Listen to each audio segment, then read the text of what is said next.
আপনারা দেখছেন news now, খবরের নতুন ভাষা।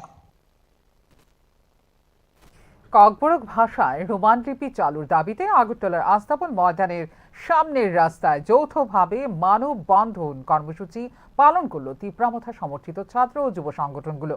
এই কর্মসূচিতে অংশ নেয় তিপ্রা ইন্ডিজেনাস স্টুডেন্টস ফেডারেশন বা টিআইএসএফ, টুইপ্রা স্টুডেন্টস ফেডারেশন বা টিএসএফ এবং ইউনাইটেড মুভমেন্ট ফর ককবরক। আন্দোলনকারীদের দাবি, ককবরক ভাষার স্বার্থ রক্ষা ও আধুনিক শিক্ষা ব্যবস্থার সঙ্গে সামঞ্জস্য রাখতে অবিলম্বে রোমান স্ক্রিপ্টকে স্বীকৃতি দিতে হবে সরকারিভাবে। দীর্ঘদিন ধরে এই দাবিতে বিভিন্ন মহল থেকে আবেদন জানানো হলেও রাজ্য সরকার এখনও চূড়ান্ত সিদ্ধান্ত নিচ্ছে না। ককবরক ভাষার ভবিষ্যৎ সুরক্ষিত করতে এবং শিক্ষার্থীদের স্বার্থে রোমান লিপির বিষয়ে দ্রুত ইতিবাচক পদক্ষেপ গ্রহণ করা হোক বলে মানববন্ধন থেকে বার্তা দেওয়া হয় সংগঠনগুলির পক্ষ থেকে।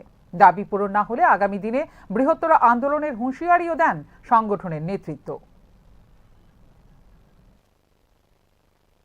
আজকে এখানে আমরা টিএসএফ এবং টিআইএসএফ জয়েন্টলি একটা United movement committee for Roman script এবং আমাদের সিভিল সোসাইটি নিয়ে আমরা একটা হিউম্যান চেইন আমরা এখানে লঞ্চ করি।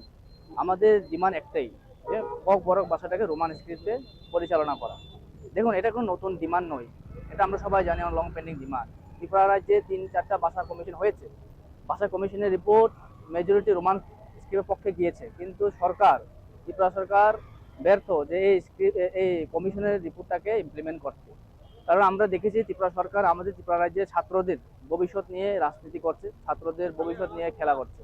তো আমরা আজকের এই হিউম্যান চেইন থেকে আমরা এটা একটা বার্তা দিতে চাই। সরকার, 3-4টা সরকার হয়েছে, আপনারা অনেক রাজনীতি করেছেন, আমাদের ছাত্রদের ভবিষ্যৎকে নিয়ে একটু ভাবুন। কারণ আমাদের ভাষা আমরা কি দিয়ে লিখলে ভালো আমরা এটা জানি, কারণ আমরা যারা ককবরক স্পিকিং পিপল আমরা এটা ভালো করে বুঝি।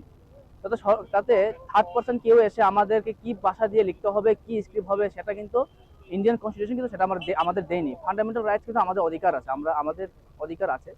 এটা টোটালি কনস্টিটিউশন ভায়োলেশন।